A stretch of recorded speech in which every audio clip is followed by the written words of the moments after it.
Hello everyone, and thank you very much for joining me in this tutorial. In this lecture, we are going to check out this amazing application which is named as Social Distance AI Compliance Checker by me.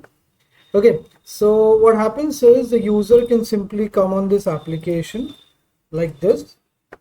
Okay, and he can simply upload some or the other video which he has, and then the backend starts doing the job. So basically, this is the kind of output which you get to see in the output video.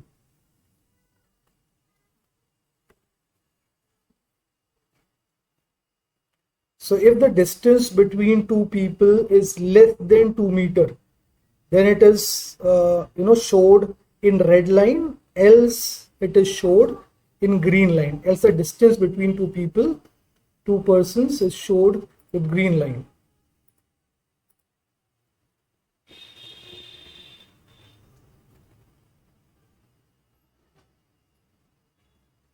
Okay, so let me show you the original video also now.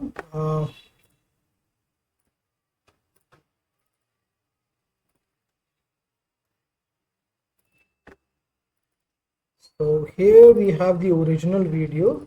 This is what we uploaded in the application. As you can see, there are no lines at present. Okay, so you can simply upload a video like this, and you can also check the social distancing, and you can send the alerts if the social distancing is missing. Fine, that's what this application is based on.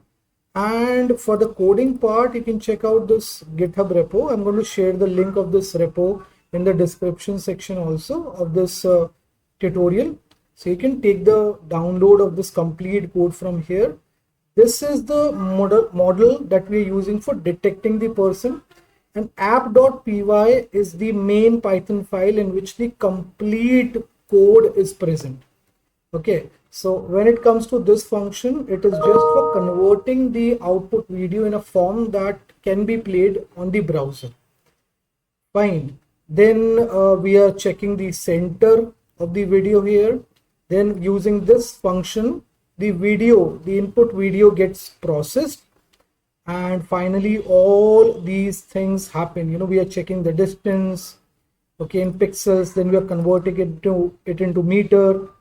Fine. And finally we are putting the distances, the lines that you see and the text that you see on top of each line. That is what is coming from this particular line of code. And once the video is there, we simply release the input video. Okay, that's what this code has in it. And these are all the libraries that we've used in the backend. It's a very simple application, but yes, it's a very important application that you can use for detecting persons and also checking whether they are following the social distancing measures or not. Okay, so that is it from my side in this lecture. I hope you guys enjoyed it. But before saying you goodbye, let me just upload another video here.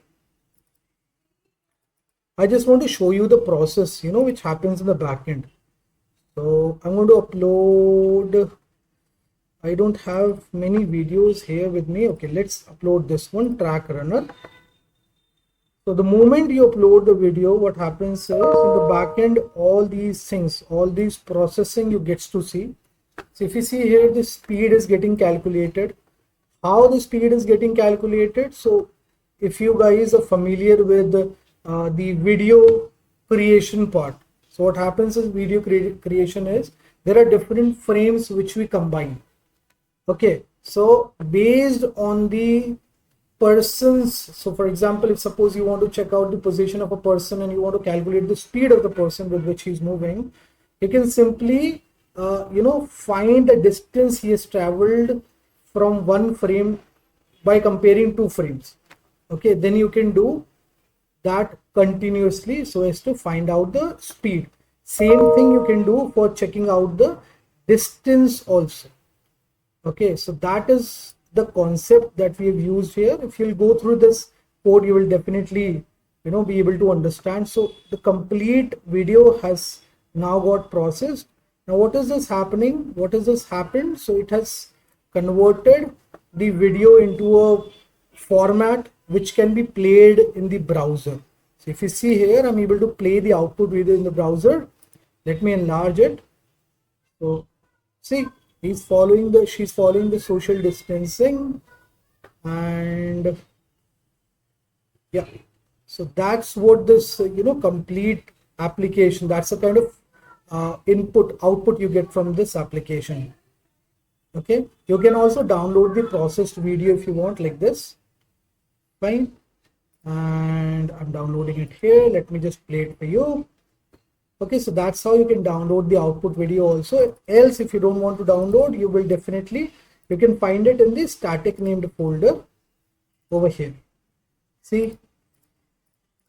Okay, so that is it from my side in this lecture. I hope you guys enjoyed it.